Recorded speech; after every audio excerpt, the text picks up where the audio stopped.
So far in this series, we've been talking about stress and how for the Christian, for the pursuer of God, we have an edge because we view the world a little differently, because we view the world the way Jesus wants us to view the world. And actually the benefit to that is we have a lot less stress as a result. Well, today we're going to talk about relational stress. And relational stress is stress that comes from other people, specifically stress that comes from imperfect people. In fact, this kind of stress is inevitable among human beings because we're all imperfect. Now, this is where the greatest commandment of Jesus comes into play. He said in Matthew 22, "You must love the Lord your God with all your heart, all your soul, and all your mind. This is the first and greatest commandment.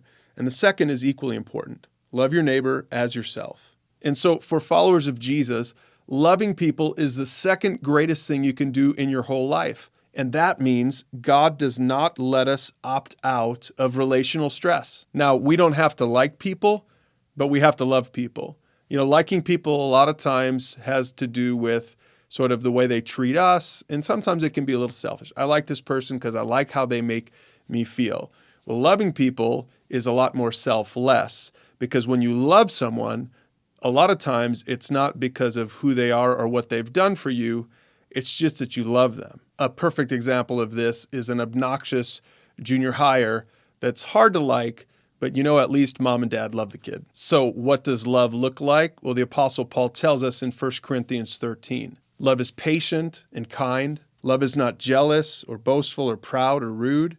It doesn't demand its own way. It's not irritable, and it keeps no record of being wronged.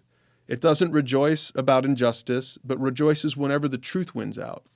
Love never gives up, never loses faith, is always hopeful, and endures through every circumstance.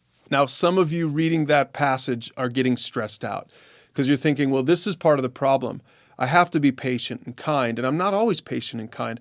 How is it that I have the edge as a follower of God if I really want to care about people, but there's this war, there's this stress within me because we're all just a little bit selfish. We're all imperfect.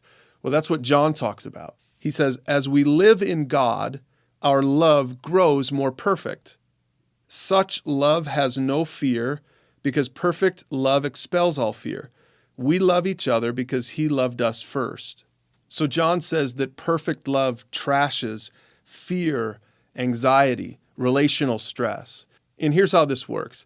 In relationship with God, we are loved unconditionally by God. And God is patient and kind and all those things in 1 Corinthians 13.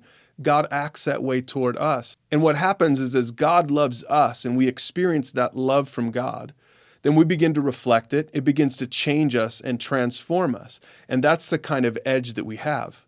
Our growing relationship with God helps us to love more perfectly. It transforms us into people who extend grace and mercy and kindness and goodness to the people around us. Not because we're good, but because a God who is good to us is allowing us to reflect that goodness to the people around us. And this affects our stress as far as it relates to imperfect people. We're still imperfect, but our love is getting more and more perfect the longer we're in relationship with God.